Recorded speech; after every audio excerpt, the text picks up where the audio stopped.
अंजन समिति के समस्त छात्रावास परिवार के कटघोरा की सभी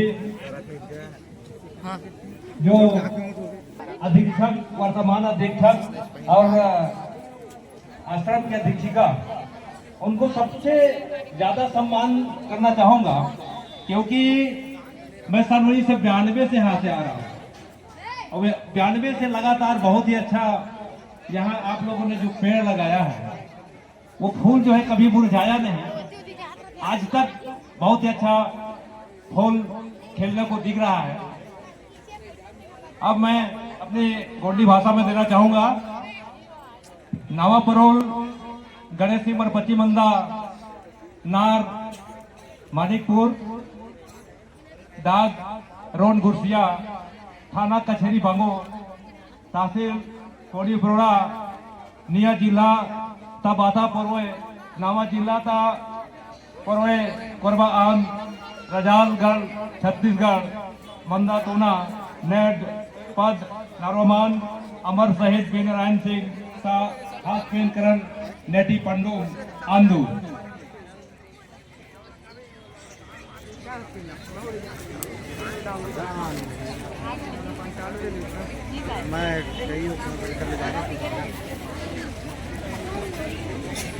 चिन्हारी सुलग चुकी है।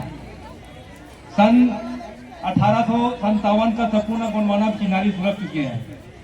राजा वीर नारायण सिंह, सोना खान, महाराजा शंकर शाह, वीर रघुनाथ शाह, जमींदार बाव खडमा के फांसी बलिदान आता, उसके हित दिलता आजादी राजघटना संविधान आता, निन्ने तेर गदार हिजल्या देव नेडोरक माजवाता हेद देवरान अंदोलते दान कोयाते नेड हिजल्या रिल उन रजालवाता राष्ट्रीय एकता ते राष्ट्रीय उन्दी इंजोर माता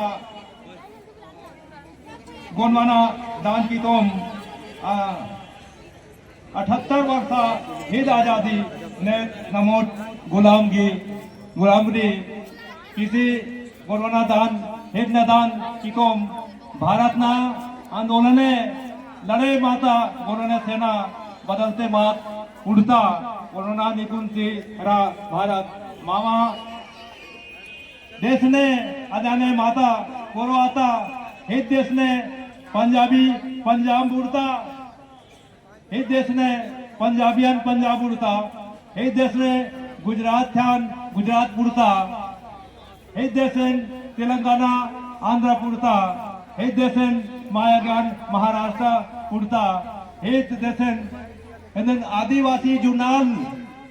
आदिवासी जुनाल पोड़ता हित देश मावा राजू वातुन सपून वड़ता वाते तलवार मेटी पुलड़े माय के तोड़नेन बताल बावा आन मोन ओन खड़बले मासी तेंदा मंगा निवा घाट निवा तोड़ना बताल आता। इसी प्रकार हिंदी में मैं बता रहा हूँ। मैं कहा आजादी के पहले इस देश में 565 गढ़ राष्ट्र हुआ करता था, गढ़ हुआ करता था। ये मैं आप लोगों को बता रहा था कि इस देश में आजादी के पहले 565 रियासत हुआ करता था, जिसमें आज जो छत्तीसगढ़ जो बोल रहे हैं ये मध्य प्रदेश में शामिल था। इसमें 136 गढ़ था, उत्तर प्रदेश में 35 गढ़ था, बिहार में 48 गढ़ था और उड़ीसा में 82 गढ़ था। आंध्र प्रदेश में 44 गढ़ था, राजस्थान में 113 गढ़ था, तेलंगाना और महाराष्ट्र में 111 गढ़ था और 23 गढ़ बंटवारा में पाकिस्तान में चला गया। ये आप लोगों को 565 रियासत के बाद में गोंडी में आप लोगों को बता रहा था मैं। और आप सभी लोगों को पता है कि शहीद वीर नारायण सिंह इस देश के हमारे छत्तीसगढ़ के प्रथम स्वतंत्रता सेनानी थे, जिन्होंने एक गरीब परिवार से जन्मे थे। हालांकि जमींदार थे, पर वो आम जो पब्लिक की तरह वो रहा करते थे। शहीद वीर नारायण सिंह का नाम से ही जाना जा सकता है कि सोना खान कहने से लगता है कि सोना का भंडार वहाँ भरा होगा तो सोना की खान से भरा होगा, ऐसा लगता है। और शहीद वीर नारायण सिंह के बारे में आप सभी लोगों को पता है कि सोना खान के राम राय के पुत्र थे और शहीद वीरनारायण सिंह जी जब उस क्षेत्र में जब 1856 के आसपास बहुत बड़ा एक भुखमरी छाई हुई थी। पूरे लोग, वहाँ की जनता, उस क्षेत्र की जनता भूख में त्राही त्राही मजे थे। लोगों को खाने का दाना नहीं मिल रहा था, दाने के लिए मोहताज हो रहे थे। उसी समय शहीद वीरनारायण सिंह ने जब इस बात की बीड़ा उठाया और वहीं आसपास में एक काजोल के आसपास एक मिश्रा परिवार का एक बहुत बड़ा आसपास के जितने जो धन दौलत था, एक वो उसको एक रखा था। शहीद वीरनारायण सिंह ने कई बार निवेदन किया, वहां पे गया और उन्होंने मांग किया कि मेरे राज्य में भुखमरी छाया हुआ है। जिस दिन हमारे जो राज्य में जब धान की पूरा हो जाएगा, उस दिन मैं आप सबको आपकी धन को वापस कर दूंगा। आपकी जो हमारे जो पब्लिक है, इस क्षेत्र की जनता है, तो जनता जो भूख में तड़प रहे हैं, उनके लिए आप खाने की व्यवस्था कर दीजिए। वहाँ के जो साहूकार था वो वहाँ उनको वापस कर दिया। कई बार बोले कि उन्होंने वहाँ पे ये बोला कि यहाँ पे देखिए भाई, 4 गुना इनको जो बाढ़ी के रूप में दिया जाता है, 4 गुना वापस करना पड़ेगा, तभी मैं यहाँ आपको इनका व्यवस्था कर पाऊंगा। तो उन्होंने कई बार निवेदन किया। निवेदन करते करते जब नहीं माना तो उन्होंने आसपास के अपने क्षेत्र के जितने जो जनता थे उस सबको बताए कि भाई ये एक काम किया जाए, हम इनको मांग कर ही इनके धन को सभी को लेकर बांट दिया जाए। और सबको उन्होंने अपने क्षेत्र के जितने उनके राज्य में थे सबको बांट दिए। बांटने के बाद इनका शिकायत वो जो सीधा ब्रिटिश शासन को कर दिया गया। ब्रिटिश शासन वालों ने जब इनके पक्ष में इनको फिर से वापस ले आया और इनका विरुद्ध FIR करके इनको वहाँ सीधा जेल में डाल दिया गया। और वहाँ डालने के बाद ये उनके पास एक कबरा घोड़ा था। उस घोड़े को वैसे सिखाया था कि जहाँ पे जो अंदर हुए थे उसमें घोड़ा वहाँ पे पहुँच गया उसको किनारे में, ऐसा उनका कहना था। और वहीं से 3 लोग थे और तीनों वहाँ से जेल से निकल के चले गए। दूसरी बार उसके बाद फिर से उनको जब फिर से इसका शिकायत अंग्रेजों के पास किया गया कि जो लाया गया था सोना खान का जमींदार वीरनारायण सिंह को, वो भाग गया है जेल से, तो उनको फिर से उनका पीछा किया गया। उस समय शहीद वीरनारायण सिंह सोना खान के आसपास एक जंगल है, उस जंगल का नाम है कुरूपाट जंगल। उस जंगल में उन्होंने छिप गया।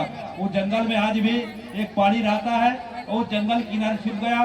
पूरे अंग्रेजों के फौज ने आसपास के पूरे लोगों को बताया कि उनको पता करने के लिए, खोज करने के लिए, लेकिन उसको किसी को नहीं मिलता था। लास्ट में ये बिलासपुर के आसपास एक देवरी है, देवरी में शहीद वीरनारायण सिंह का बहनोई रहता था, उसका बहन को दिया गया था। उनके बहनोई ने उनको शिकायत कर दिया कि वो उनके रहने ठिकाने का ठिकाना गुरुपाट जंगल में रहता है। उनके निजी उनका बहनोई था, वो उन्होंने उनको शिकायत कर दिया। शहीद वीरनारायण सिंह को जब उसके बाद वहाँ पकड़ा गया, पकड़ने के बाद उसको फिर से जेल में बंद कर दिया गया। और जेल में बंद करने के बाद वो आसपास के लोगों को, पूरे क्षेत्र के लोगों को, उनके राजपाट के आसपास के लोगों को पूरा बुला के सबके सामने, बहुत बड़ा सबके सामने, आज सब कुछ जानते हैं कि पूरे देश में लाखों लोगों को जेल काटना पड़ा है, फांसी हुआ है, पर शंकर शाह और रघुनाथ शाह और शहीद वीरनारायण की तरह नहीं हुआ है। ये तीनों को ऐसा किया गया कि आम पब्लिक के बीच सबको ऐसी बुला के सबके सामने में तोप के मुंह में बांधा गया। और तोप के मुंह में बांधने के बाद राजपूत के जो बुढ़ा तालाब है किनारे में जय स्तंभ है, जय स्तंभ चौक के बाद बांधने के बाद तोप में बांध के उनको उड़ा दिया गया। उनके चिथड़े हो गए, उनके पूरे हड्डी मांस जो है पूरे आसपास बिखर गए, ऐसा उनको किया गया। और उसके बाद में जब इसको पता चला तो ये समय था, दिन था 10 दिसंबर 1857 को ये घटना हुआ, इनका फांसी हुआ था। और उनको लगातार उनकी लाश को, जो बचे खुचे लाश को 19 दिसंबर 19 दिसंबर 1857 तक के उनको लगातार लटका के रखा गया था। और दुनिया के सभी लोगों को बताया जाता था कि अब यहाँ के जो वीर नारायण सिंह को इस प्रकार इसका लाश को लटकाया गया है, इसके आगे अब कोई हिम्मत नहीं करेगा लड़ने के लिए, इसलिए उनको लटका के दिखाने के लिए रखा गया था। इसके बाद 19 दिसंबर को उनके परिवार को सौंप दिया गया। इसलिए आप सभी को पता होगा कि यहाँ भी पहले हम लोग 19 दिसंबर को मनाते थे, है ना। फिर बाद में इसका जो बाद में आ गया समय की वास्तविक सही तिथि है 10 दिसंबर 1857, इसलिए इसको 10 दिसंबर के रूप में हम मनाते हैं। मनाने के बाद आप सबको पता है कि इनका जो लास्ट में जिस आदमी ने शिकायत किया था, जिसके बहनों ने शिकायत किया था, वीर नारायण सिंह के बेटा का नाम गोविंद सिंह था। गोविंद सिंह ने जिसको शिकायत किया था उनको भी अपने तलवार से धड़ और सिर को अलग कर दिया था। वीर नारायण का बेटा भी वीर नारायण की ही तरह था, वो अलग कर दिया। तो उसके बाद में इसको उनका भी जेल हुआ, उन गांव को पूरा जला कर दिया गया। अभी एक कागज आ गया है, ज्यादा बोलने की समय नहीं है, यहीं से अपना वाणी विराम देना चाहूंगा। सबको जय सवा, जय छत्तीसगढ़, जय आदिवासी। धन्यवाद। बहुत बहुत धन्यवाद परम श्रद्धेय तिरुमाल गणेश परपच्ची जी। कुछ लोग प्रेरणा होते हैं, कुछ लोग प्रेरणा होते हैं, कुछ लोग आदर्श होते हैं। बड़े खुशियों से भरे वो दिन होते हैं जब आप जैसे प्रेरक हमारे बीच होते हैं, जब आप जैसे प्रेरक हमारे बीच होते हैं। बहुत बहुत धन्यवाद।